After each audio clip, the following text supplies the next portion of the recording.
Alright, hi again and welcome back to Getting to Know Maya. Previously, we actually used a couple of polygon primitives to go and construct a simple 3D model table. As I mentioned before, you have to see your reference what shape it closely resembles to either one of these polygon primitives, and from then on you have to modify this shape according to your reference. Okay, but today we are not going to do any modeling tutorial. I'm going to talk about several tools, 3 tools actually. One of them would be the cut tool, split, and append.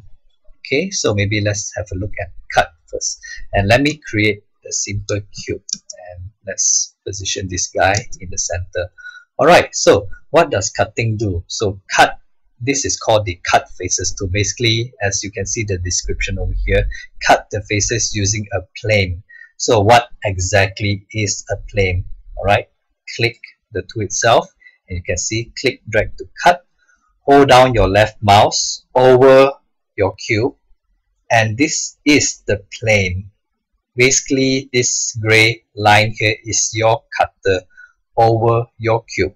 Hold down the left mouse button to rotate this tool around. Alternatively, okay, this is actually a free rotation, okay, but you can actually hold down the shift button to restrict itself on a 45 degrees angle, as you can see over here. 45 degrees, 180, 45 again, and 90 degrees. Okay, so to finish up the cut, to have the cut over your polygon, just release the mouse button and there you go. Basically, it just adds additional subdivision rather than a set subdivision that we previously explored. This is just cutting over and adding additional edges onto your item.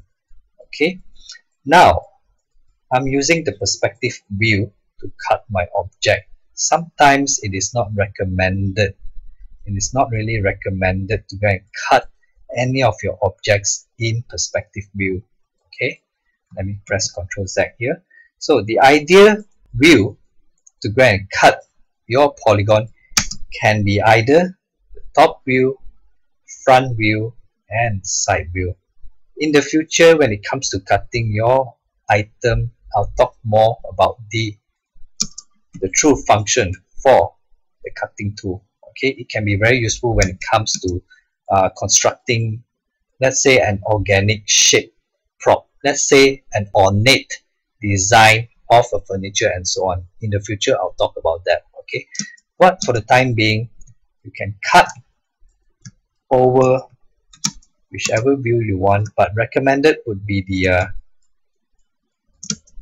top, front, or side view, as you can see here. Okay, alright. Okay, let me forget about this cutting tool first. Alright, so this is cut. Alright, but maybe in the future, next time I'm going to talk about this. Okay, let me close this one. Maybe in the future we'll get to double click and explore every single one of these. Okay, delete cut faces, extract, and so on. Okay, right now we are using the interactive click for cut line tool, which gives you a free rotation of your cutter over your polygon for the time being. Okay, we will explore some of this extra function in the future, because I felt some of these are a little bit much more advanced. Alright, so let's close this one. Now the next tool would be called splitting.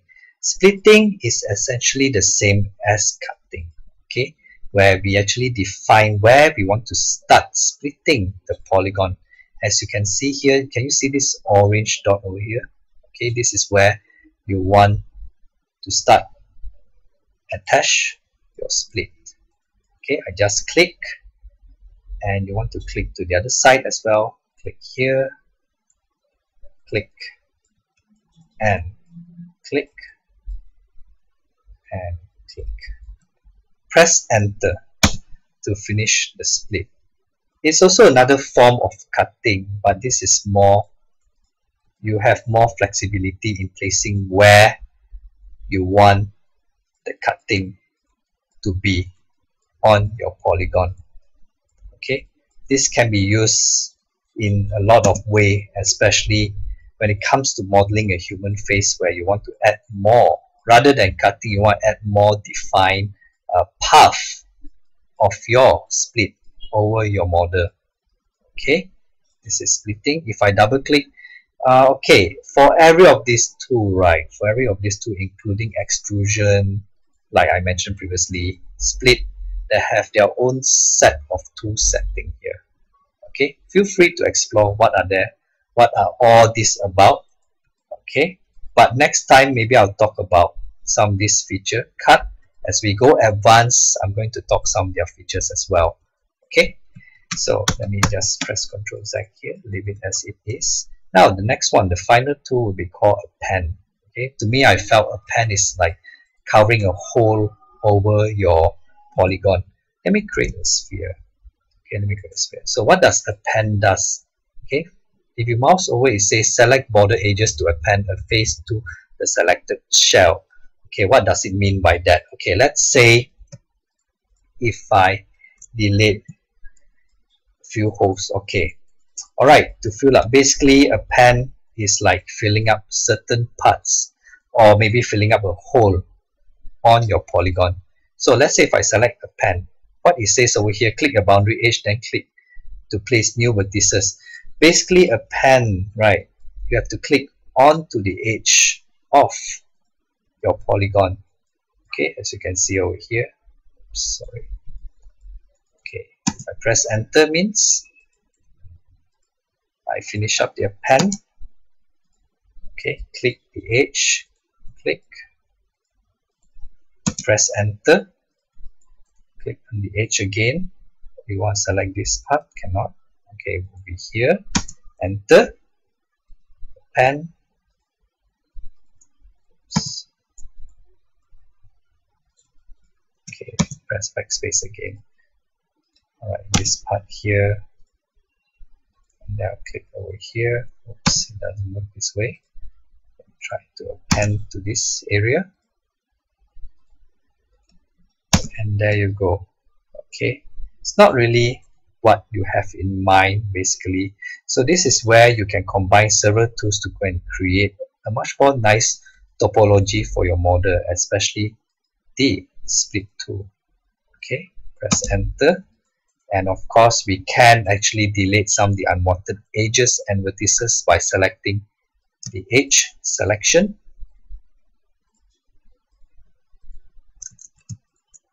delete, and the vertex selection, and there you go. Okay, with a few adjustments you can actually create a much more better topology. Alright, so function for Append, as I mentioned before, it's a hole filler over your polygon. Okay, we can explore this thing when it comes to modeling something much more complex, okay, together with a combination of split and cut tool. Now most of the time Append works well together with splitting. Okay, and another rule for modeling would be try to maintain four-sided, 4-edge rule. Okay, the 4-edge rule. I'll talk about it next time when we model our next item. Okay, something much more advanced where we're going to combine a few of these tools together, especially the extrude, the split, the pen, or maybe cut.